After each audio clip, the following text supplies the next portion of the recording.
I got a new package today. The new True Spec Heatpress from Heatpress Nation. I am getting ready to unbox it, bring it in the house, and show you what it is. I'm super excited.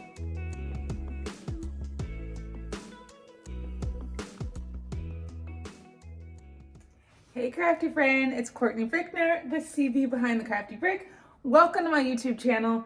Today I want to share my unboxing and setup of my brand new heat press from Heatpress Nation. It is the True Spec Hybrid heat press. It is so great. I've been using it for a little bit now, and I want to share just kind of my feedback on it, how you set it all up, because this one is a little bit different from the other one I have. It doesn't come with the control box already installed, so you have to install it. So I'm going to walk you through that, and then afterwards I will tell you kind of my key takeaways and what I think of it. So let's go unbox it and see what we got. Well, this baby is big and there's no way I was going to be able to do this by myself. So I enlisted my son to help me and we were having some trouble. My husband was like, what in the heck are you guys doing? I try to do things by myself, but he was like, just let me. He's got a hurt elbow. I didn't really want him lifting it up, but I was having trouble getting this thing up the stairs. It's a beast. So I decided to take him up on his offer, let him help. I was just hoping that he wasn't going to get hurt. And I had my two strong men bring this up for me and put it where it needs to go. Whew, this is hard work being the supervisor, but you guys are doing a great job. Go ahead and put it right over there. Whew, I need a break now. All right, first things first, I've got to move my old heat press and make room for the new one. This is my Heatpress Nation Signature Series, and I thought I was going to help, but I guess he doesn't need my help, little He-Man. Love that I've got some live-in strong muscles. All right, now let's open this baby up and see what is inside. Luckily, I had a chance to see this machine in person and check it out when I was visiting the Heatpress Nation warehouse. And I learned some interesting things about this machine and the way it was made that just make it stand out from its competitors. And I'm going to share that with you in just a minute. One thing about Heatpress Nation, they're going to ship their things really thoroughly so that nothing breaks in transit. This one came in actually 2 boxes. The second box actually has the platen and the control panel. Today we're opening box 1. So let's unbox this. We've got a wrench here. I'm sure we're going to need that at some point for taking something apart. It's got the power cord. And then we've got to get this bad boy out. It is heavy and I'm like, I can't lift it. So I'm just trying to see, can I maybe turn it on the side and pull it out? Can I adjust some of this styrofoam? It's a little tricky with these big machines, but I'm just gonna turn it on the side and then pull it out. All right, so this is going to work. I got to shimmy it over to the side so I actually have room to turn it on the side, pull it out, and then you see there's even more plywood on the bottom of the packaging. It is very securely packaged. And then we've got the plastic. We got to get all that off. Now this yellow tag is just telling you that this screw right here is holding the top so that it doesn't flip up while you're moving it. And then we've got some electrical cords back here. I think that's where the control box is going to go. And I just think the overall look of the machine is so nice. It's just so slick looking. The black is nice. And the way this top platen is made is really interesting. So let me take you to Heatpress Nation and give you a little backstory. It's not every day you actually get to go to the company to check out their new things, but I went by Heatpress Nation, which is located in Fullerton, California, not too far from my house, and they were giving me a tour, and I got to check out the True Spec in person. Jared from Heatpress Nation had a couple other heating elements on hand, and he did a comparison with the True Spec to show me the difference. So this is an Amazon heating element. This is a signature series heating element. And I think one thing that with where they're kind of close, but there is a difference, is the spacing between the coils. These are a little bit wider than what you're gonna find on ours. On ours, we also have bracing, which keeps it stronger. So you see, we have a little bit more bracing. Then they have a really simple one, really basic. This helps keep us nice and flat, nice and even. Helps a little bit with the heat distribution, but what's more helpful for heat distribution is the thickness. So if we hold it up, you kind of hold it, you can tell it's just thicker. Okay. This one, so much lighter. You could just feel it much thinner, Yeah. like the actual plate. And then also, like, you'll see that our coils are sunk a little bit deeper into the metal. It almost is like these ones are sitting on the top. And so again, that's why on this one you'll get like a lot more hot spots, just a lot more cold spots. Even the spots in between coils are going to be much cooler. On any heating element, most expensive press in the world, doesn't matter. There's going to be a little bit of temperature variance. On the premium, we're talking like 3 to 5 degrees, and on these, you'll see anywhere from 10, 20 degrees variance, which is pretty crazy. And then That's the huge. yeah, especially if you're doing like. And I'll say this to their credit, Caesar products are usually very forgiving, especially Easy Weed. So people may not notice on a really forgiving product. Some stuff is super finicky, like Puff? Puff. No, legit, Like puff? Yes, like no exaggeration. Like that's tough to nail on a cheaper press. And I think the biggest thing is like this is just. I mean, I'm pretty buff, right? It's pretty easy to carry, but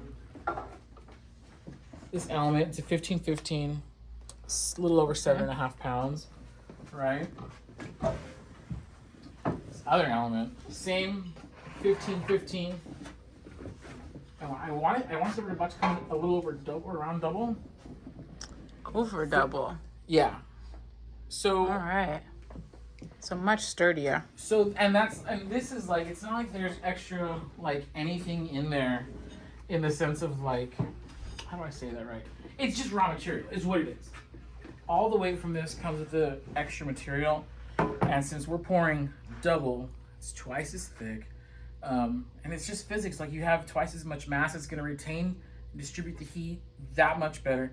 And this is just signature series. So we did get a True Spec heating element.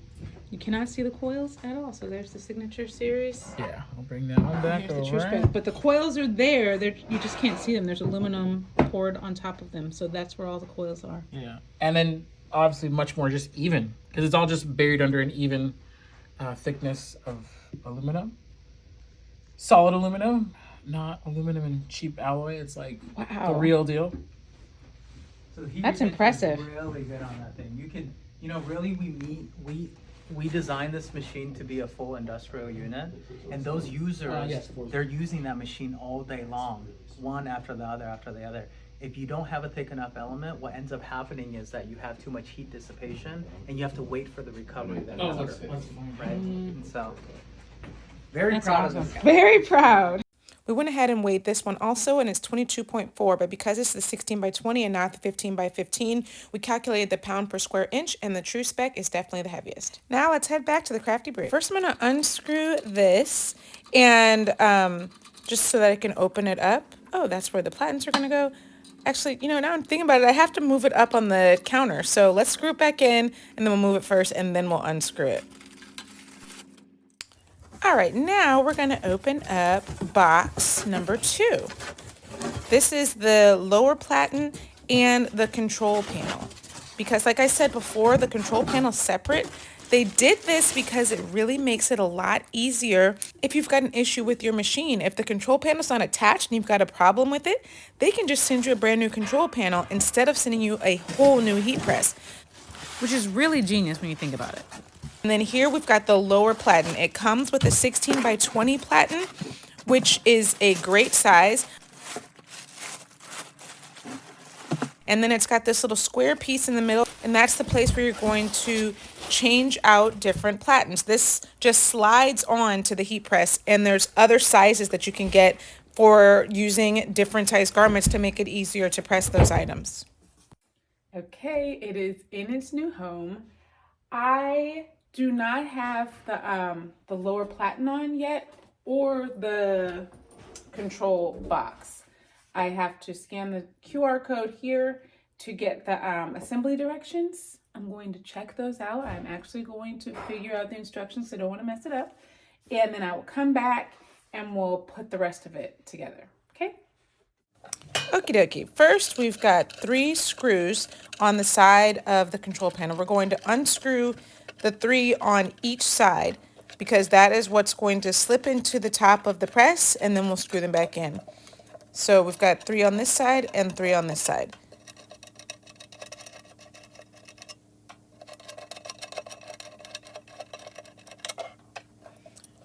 All right, before we place it in, we're going to connect the yellow cable and the top twist-on cable. And then we're going to go ahead and place the control panel in the spot where it needs to go, get those screws lined up, and then screw all 6 screws into place on each side. So 3 on one side, 3 on the other. The screws that you just unscrewed are the ones we're going to be using to screw it back in. While I finish getting this screwed in, let's talk about the dual circuit breaker right here. If one of them goes out, you have a backup one so that you don't have to wait for that one to get fixed to be up and running. They seriously thought of so many details. When you've got the control panel all secured, first you're going to plug in the black cable, and then you'll take the other twist-in cable that we had left, and then the power cord. So all of the cords should be plugged in at this point. This white plastic thing right here is the connector that allows the auto open sensor to work. So you want to make sure that there's not a big gap there. A teeny little gap is okay, but you want to make sure that they're very close so that the sensors are working. One thing I do want to point out is the size of this press. So the measurements from here, they do fit on a 24-inch table. So this table is 24 inches. But with this press, I had to move it out from the wall because of the back. So this adds probably another 1.5 to 2 inches because the back kind of juts out and it's not flat. So the last Heatpress Nation, the Signature Series, it measures at 24 inches, just like this one, but the back is totally flat. So it will fit completely on your table with the table flat against the wall. This one is a little bit different and it will not. So it says the measurements are 24 inches, but I just wanted you to be aware of that little fact that it does have to be against or away from the wall in order to fit on a 24-inch table. But it is thinner than the other press that I had. Now we can go ahead and unscrew this part right here so that the top will open and close, because the only reason we had it in before is so that it would stay closed, makes it much easier to transport. So now we'll lift it up, and you see there's no platen there. We've got to actually put that on with this machine. But that little square connector is where the bottom of the platen is going to slide in. It's so simple to switch out the platens. You're just going to pull out this knob, twist it, and lock it into place so it doesn't slide back in. And then when you switch out the platen, you twist it and slide it back into place. That's how easy it is to get different size platens so that you can work on different size projects. I just think that's such a great feature. Now you just take whatever size platen you have and you slide it on that square that's on the bottom of the platen into the square on the press and turn the knob to lock it into place, and then you're ready to use your new platen size. Let's go ahead and turn the machine on and check out the control panel and see some of the features of the screen display. One of the nice features is that it's got some settings that you can program in. So it's got 1, 2, and 3, and you can just have those automatic settings, and you can use the buttons down here. You press the S to set the time that you would like. So you press the up and down arrows to set the temperature for what you would like for this particular project, and this is going to be your setting for placement 1 setting. So let's press this plus arrow and bring this up to 300 degrees. And then you're going to press the set button again, and that takes you over to the time. So you can actually set a pre-press time and a regular press time. So I've got a 4-second pre-press, and then I've got a 15-second regular press. And then now you see that it's heating up. That's what the yellow flashing button is. And if you want to add another preset saved setting, you can do that in section 2 and in 3. You can just do that the same way. All right, so that's it. It's all ready to go. I am very excited to use this and have this in my craft space now. One thing that I do want to point out, this one, when it opens, it measures 38 inches tall. So one of the things that I noticed when I pull it down, and I've got long arms, unusually long arms actually. When I pull it down, I feel like my arm is close to the upper platen. So I have to be careful. Now granted, my is sitting on a counter height table. So it does make it a little bit higher than if you had it on a regular table. But I do think that that's just something to point out. The Heatpress Nation press that I had previously, the Signature series, it opened 32 inches. So that's 6 inches. You know, that's a good amount of space difference between the height.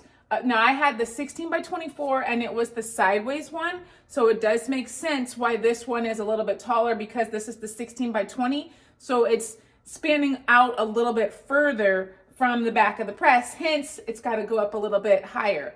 So that does make a little bit of a difference. I just felt like I should point that out just so you can be aware of that. I think, like I said, I think it would be different if it's on a lower table. It's not going to be going up as high, and you wouldn't have the issue of your arm coming close. But I think just be aware of that.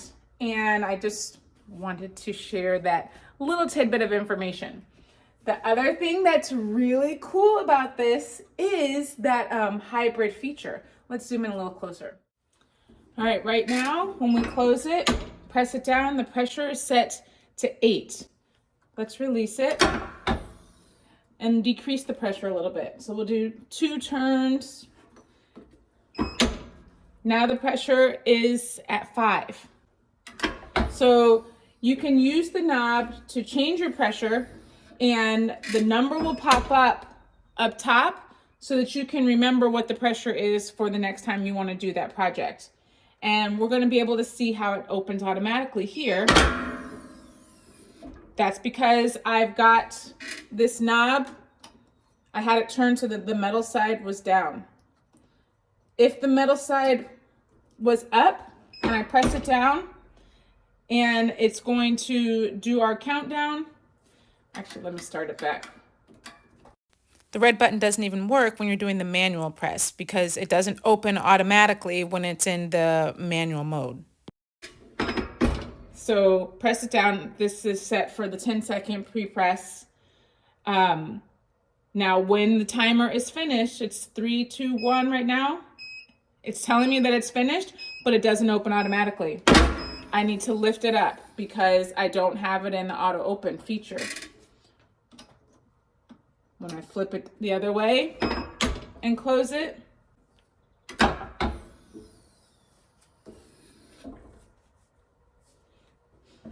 the red button here on the side is the button that you push when you want to make it open before the timer goes off.